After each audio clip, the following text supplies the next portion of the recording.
Welcome to One News Now. I'm Diego Castro. Here are the headlines at this hour. The National Bureau of Investigation files qualified human trafficking charges against former Representative Mike Defensor. Meanwhile, Ateneo President Father Bobby Yap finally makes it to the NBI office to shed light on the tragic deaths of Divine Adili and Rene Baterbonia in Aurora. For details, we bring in mobile journalist Arles de los Santos. Arles, go ahead with your report. Yes, Diego, Father Robert Ababiap, the president of the Ateneo de Manila University, has insisted that since day one, after the tragic incident that took the lives of two student athletes, Rene Baterbonia and Divine Adili, in a team building activity in Aurora on June 8, Yap said that they have reached out to the family to apologize and condole with them. Of course, this comes after the viral statement of Rene's mother in his funeral, saying that the Ateneo de Manila University did not ask forgiveness after what happened to them. But Yap said that they are continuously in a connection with them and have always been ready to give them assistance during the funeral and even several years after the incident. Jaguar. Arles, sino ang kausap ni Father Yap directly? Was it the mom or the coach of coach from Ateneo Davao ni Rene? Well, nung unang araw, Diego, na nangyari nga yung insidente, ay agad na silang tumawag yung administrasyon ng Ateneo at pinasabi at pinabot yung nangyari nga rito sa kanilang anak na si Rene Baterbonia. At kahit nung pagkalapag daw ng mga magulang ni Rene dito sa Maynila, ay personal na agad na humarap si Father Bobby Yap, at humingi ng tawad sa kanila. At actually, binasbasan pa nga yung labi ni Rene. And kabukod dyan, yung sa panig naman ng pamilya ni Divine Adili, nakikipag-usap din sila doon sa mga magulang ni Divine. Pero inanyayahan na makapunta dito sa Pilipinas yung magulang ni Rene pero hindi ni Divine pero hindi makapupunta dahil sa kakulangan or documents issue, parang wala atang passport if you remember correctly. Kaya yung uncle na lamang yung pumunta dito at kinuha to repatriate yung body ni Divine. And ngayon, ang huling update ni Father Bobby ay yung libing ni Divine Adili sa Nigeria, kung saan merong isang Jesuit priest na Filipino rin na nandoon sa Nigeria ngayon bilang kanyang kinatawan at para na rin umalalay sa pamilya. Yes, Arles, nagbigay ba ng financial support ang Ateneo Management, Ateneo de Manila sa family ni Divine Adili? Well, Diego, hindi natin direktang mako-confirm kung financial support ba yung ibinigay nila. Pero ayon kay Father Bobby Yap, they have given support for the family, and aside from that, through several years na mangyayari. Mahirap lamang kumpirmahin or i-disclose kung may pera rin nga ba na ibinigay dito, pero sa ngayon ang sinabi lamang ay suporta para sa mga ito. Alright. Kanina, Arles, or the other day, naglabas ng, kanina sa report natin, pinakita yung listahan ng mga liable ng galing sa CIDG, sa panig naman ng NBI, based sa nakikita mong mga pinapatawag nila at mga possible line of questioning, do you see the same personalities possibly na ipasa ng NBI as part of the report?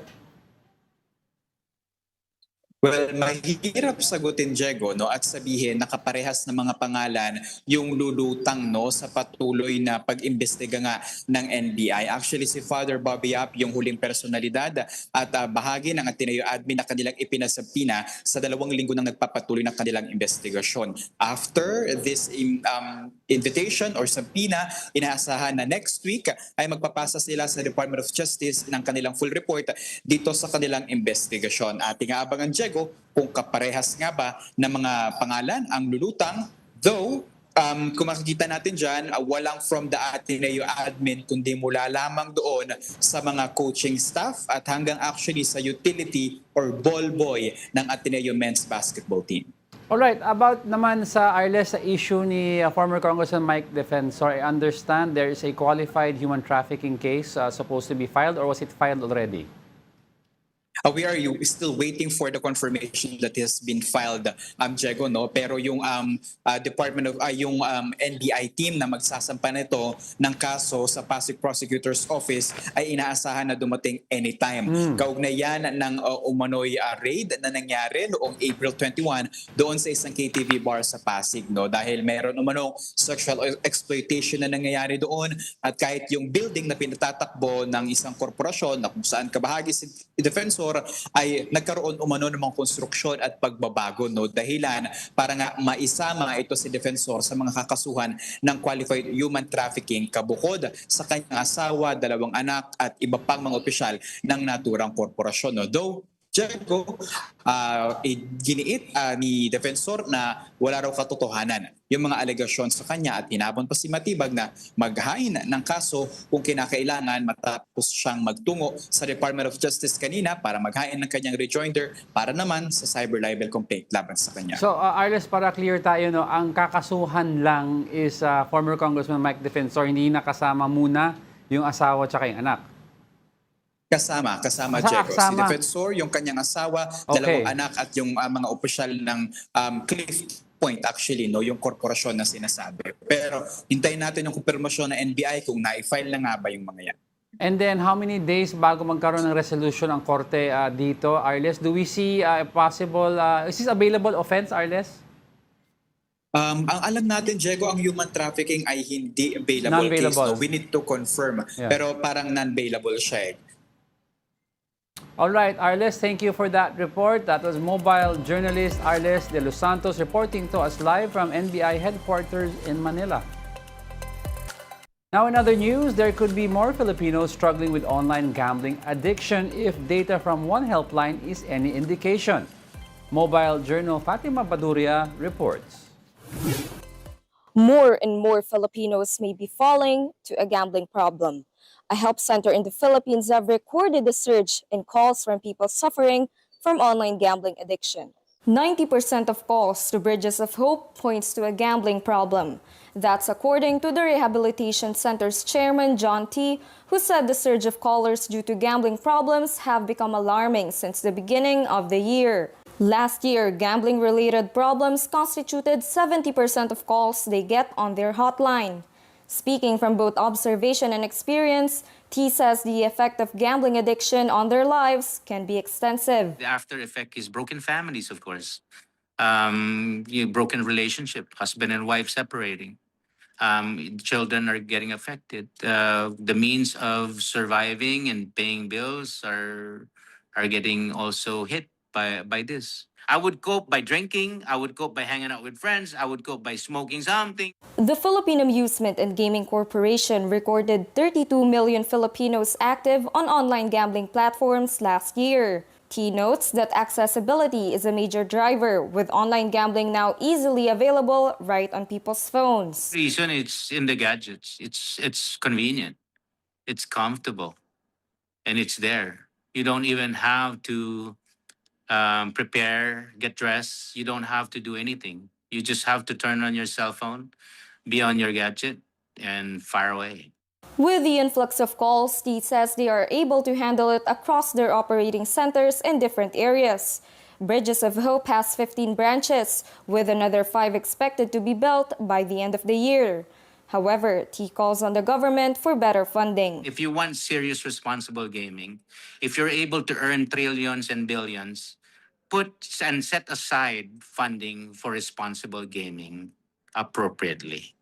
And we have done our part in putting up centers all across the nation. All they have to do is tap into their partner, which is us, to actually promote serious and robust responsible gaming program. For those experiencing problems from gambling, help is available. One call for assistance may just be the step towards recovery. Kapatid Fatima Baduria, we are One News. Meantime, here are some developments on the corporate front. Meralco Solar Unit M Spectrum is teaming up with Japanese firms Tokyo Century and JFE Engineering. The joint venture will build and operate rooftop and ground-mounted solar projects for industrial facilities in the Philippines. Meanwhile, EPLDT has signed a strategic collaboration with real-time AI firm Vantic. The partnership aims to boost EPLDT's Pilipinas AI ecosystem, helping companies and government agencies use AI for real-time operations while keeping data within Philippine borders. And 7 Philippine companies made it to Forbes' latest Global 2000 list.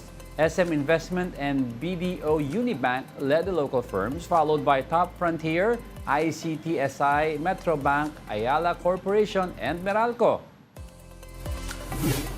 And moving better just got easier. MWell and Vital Kinetics are partnering up, launching a new all-in-one app.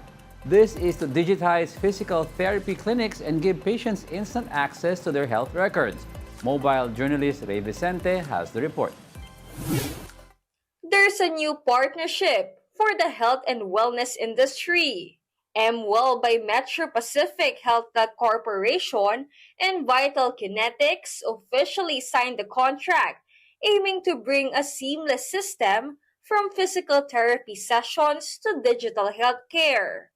This would be a start of a partnership that's going to be meaningful for Vital Kinetics in such a way that we could address their clinical operational requirements, automating their clinics.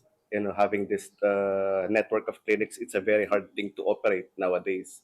With MWell's platform, they aim to address Vital Kinetics' concern on patients looking for records from one clinic to another. With MWell, we have a suite of medical applications that caters to Vital Kinetics needs, starting of which is Health Hub to help Vital Kinetics addressing efficiency, operational, and clinical workflows for that matter. We have also a clinic management system and a patient engagement portal and a what we call this doctor practice management system. Using the all-in-one app, Vital Kinetics echoed to maximize services that MWell will offer throughout the partnership.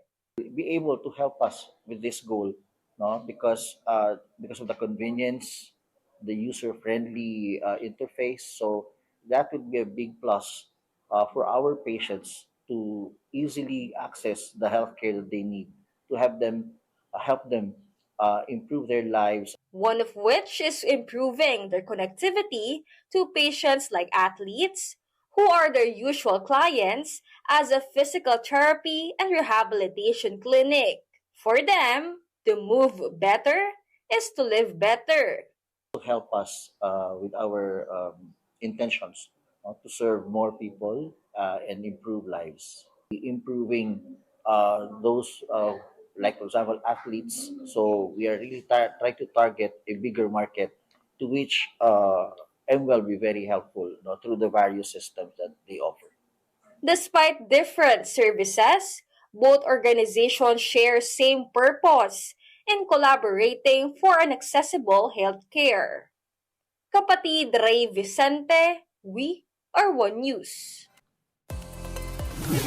We'll be back at the top of the hour for the day's headlines. I'm Diego Castro. Keep it here on One News.